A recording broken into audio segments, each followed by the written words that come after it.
प्रश्न है कि भारत में जो सरकारी दफ्तर होते हैं उनमें गांधी जी की जो चित्र है उसको लगाया जाता है, वरीयता दी जाती है, इम्पोर्टेंस दी जाती है उसको। प्रश्न पैदा होता है, आज़ादी तो मिल गई हमें, परंतु अभी स्वतंत्रता तो नहीं मिली है, आज़ाद हो गए हैं। जैसे एक पिंजड़े में पंछी बंद था,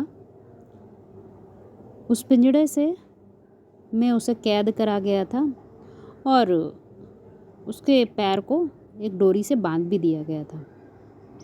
तो उसमें वो बंधी हुई डोरी से उड़ता रहता था अपने पिंजड़े में। बड़ी मेहनत करी तो पिंजड़ा खुल गया, आज़ाद हो गया, उड़ना शुरू किया था। अब जितनी बड़ी डोर थी उतनी बड़ी उड़ ली उसने। जितनी लंबी डोर थी, जितने लंबी डोर से वो बंधा थे उसके पाँव, उतना लंबा तो उड़ लिया, ऊंचा ऊंचा। परंतु ये उसकी स्वतंत्रता नहीं थी, क्योंकि जब वो उसके ऊपर जाना चाहा तब वो उसके पैर कस जाते थे।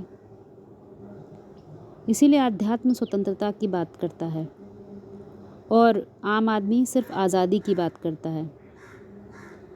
आम आदमी को लगता है हमें दुख से, परेशानियों से आज़ादी मिल जाए, ये रिश्ते नाते हमें परेशान कर रहे हैं, इनसे आज़ादी मिल जाए, गरीबी से आज़ादी मिल जाए, छूट जाएं किसी तरह इनसे, हम इनकी कैद में हम छूट जाएं। परंतु अध्यात्म बताता है तुम्हारा एक पाँव तुम्हारे केंद्र से भी बंधा हुआ है, तुम्हारे केंद्र से बंधा हुआ है। तो जिस केंद्र से तुम्हारा पाँव बंधा है, क्या तुम्हें पता है वो केंद्र कौन सा है? वो केंद्र कौन सा है? एक होता है हमारा वास्तविक केंद्र, आत्मिक केंद्र, और एक होता है व्यवहारिक जगत में हमारा व्यवहारिक केंद्र, दैहिक केंद्र। दो केंद्र हैं। अब एक केंद्र से तो हम बंधे हुए हैं, पाँव हमारे बंधे हुए हैं, उड़ना खूब ऊंचा ऊंचा चाहते हैं। तो जितना उड़ने की छूट मिली होगी उतना उड़ सकोगे। उदाहरण लेते हैं, मान लीजिए सरकारी दफ्तरों में जो लोग काम करते हैं, कहते हैं हम सरकार के अंडर द कंट्रोल काम कर रहे हैं। तो सरकार के तो अंडर द कंट्रोल काम कर रहे हो, तनख्वाह भी मिल रही है, परंतु वो सिर्फ तुम्हारे तन को पोषित कर रही है, मन को पोषित नहीं कर पा रही है। 8-8 घंटे लोग ड्यूटी करते हैं, खुशी होनी चाहिए। अरे इतनी बड़ी, इतनी ऊंची सरकार, भारत सरकार के अंडर द कंट्रोल तुम काम कर रहे हो, तो खुशी होनी चाहिए। मन में कोई खुशी नहीं है, साबित होता है कि मन शायद किसी और केंद्र से बंधा हुआ है। 70,000 सैलरी मिल रही है, फिर भी कोई खुशी नहीं। कोई 17,000 के लिए मर रहा है, तुम्हें 70,000 कुर्सी तोड़ने की मिल रही है, लेकिन फिर भी क्यों नहीं आज़ादी महसूस कर रहे हो? क्योंकि दो केंद्र हैं। एक केंद्र तो है जिससे हमारे शरीर का जो भान है, शरीर से जो हम नाम रूप समझे बैठे हैं अपने आप को, वो बंधा हुआ है। तो उससे तो हम आज़ाद हो जाते हैं, बाहर से हम फ्रीडम में हैं, मन आज़ाद नहीं होता। इसीलिए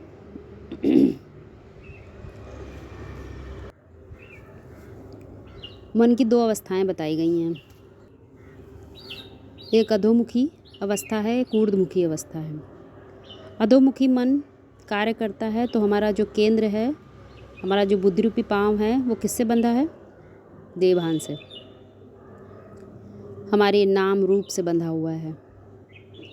हमारे सर में कौन सी बुद्धि कार्य करती है? दैहिक बुद्धि, लिमिटेड बुद्धि, सीमित बुद्धि, मैं तू तेरे वाली बुद्धि। तो यही समझने की बात है कि हमें आज़ादी तो मिली, दैहिक रूप से हम आज़ाद हो गए। कहने में हम कहते हैं कि हम आज़ाद हो गए, आज़ाद भारत, परंतु भारत अभी स्वतंत्र नहीं है। क्या हम स्वतंत्र चिंतन कर सकते हैं? क्या हम रिलीजन के नाम पर नहीं लड़ रहे हैं? जातिवाद नहीं फैला हुआ है? जब हम आपस में लड़ रहे हैं तो सुख शांति कहाँ है? तो कैसे कहेंगे कि हम स्वतंत्र हैं? स्थूल रूप में देखने में हमारी इंद्रियां स्वतंत्र हैं, जो देखना है वो देखो, जहाँ मर्जी वहाँ घूमो। तो ये स्वतंत्रता तो सीमित स्वतंत्रता है। तो गांधी जी का चित्र लगाने से नहीं होता, चरित्र होता है। राम राज्य वो चाहते थे, चित्र तो लगाया हमने गांधी जी का, परंतु उसके चरित्र में, पीछे छुपे हुए चरित्र को तो फॉलो ही नहीं किया। चरित्र को समझने से ही राम राज्य आ सकता है, चित्र को लगाने से नहीं होगा सिर्फ। इसलिए अध्यात्म अधूरी बात नहीं करता, पूरी बात करता है। सिर्फ चित्र मत लगाओ, चरित्र बनाओ।